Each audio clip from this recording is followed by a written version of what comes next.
In this problem, we're given a mixture of benzene and toluene that we're feeding to a high temperature heat exchanger, and we're told how much heat's being added, 22 megajoules per hour. We want to know the outlet temperature, and we're going to use heat capacities that are a function of temperature. So the form for the heat capacity is given in this equation, and the constants are indicated in this table, where these constants mean that the value of D is 77.753 times 10 to the minus 9. And the temperatures are in Kelvin, so we'll work everything in Kelvin. So first thing we want to do is energy balance on the system, which would be the flow rate of benzene times the enthalpy change of benzene plus the flow rate of toluene, enthalpy change of toluene. That's going to be equal to the rate that heat is being added, which I'm going to write as 22 times 10 to the third kilojoules per hour. And the flow rates,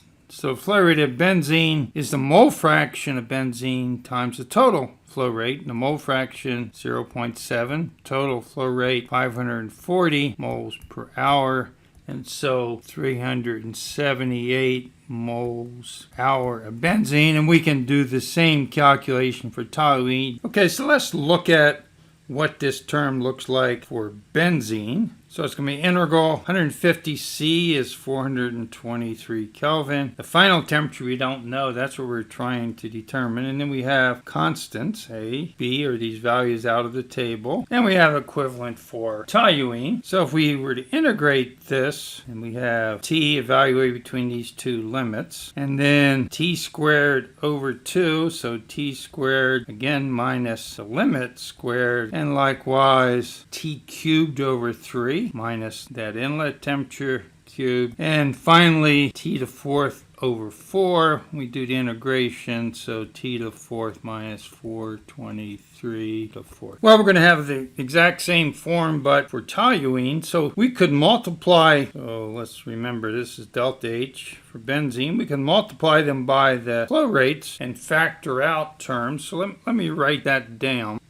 So you see I've multiplied the constants by the flow rate and factored out the common term T minus 423. And then I can go through and create the other terms. And let me pause and write the next one. And so you can see all I've done is factor out, in this case, the T squared minus 423, and I have similar terms for C and D, and so I don't think we need to write those down. And remember, all of this is equal to Q dot. So let me write one more just substitution, make sure we're all on the same page here. So this number 378 moles per hour, and then A is minus 36.193 plus flow rate of toluene moles per hour times minus 34.364 multiplied by T minus 423, and then equivalent values substituted in. But we're going to end up with a polynomial fourth order, and we want to solve for temperature. And so the easy way to do this is now put these numbers into a spreadsheet. So I'll show you the spreadsheet, and let me just first point out that I made this substitution. The right side is in joules, so I either divide the right side by 1,000, or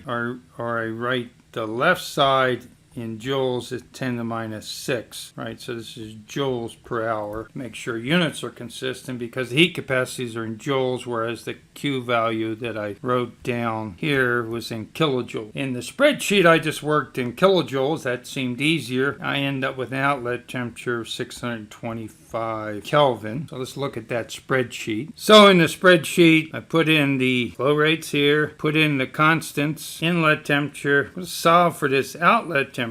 And so I added up like I showed the terms here, and likewise for the others. Did the integration for each term, summed them together, then divided by 1,000 to put everything in kilojoules per hour. And so what the spreadsheet, what we want to do is to set this value equal to Q value. And I did I used just a slider to do this, but we can certainly use solver and get more accurately. This is close to 0 compared to 22,000. So we could get it, slightly more accurately. But the reality is this is probably not accurate to 5 degrees anyway, so it doesn't really make sense to spend time trying to get it more accurate than that. So the spreadsheet's available on the LearnChemE site, so you can look at it in more detail.